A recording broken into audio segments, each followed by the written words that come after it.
يا ممره ميم يا ست الأبكار،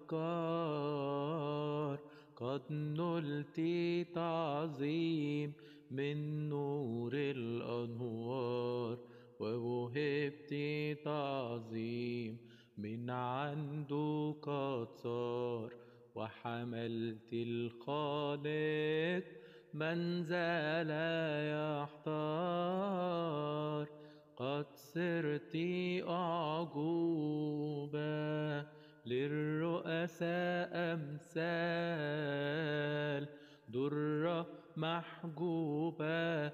وفي الإنجيل قد قال يعطونك الطوبى في كل الأجيال. يا ابنتي وقم قد فقت الشاروبيم، من المنلتي يا أم الرحمة، وأنت قد صرت مملوءة نعمة، ولله صرت حجابا للكريم.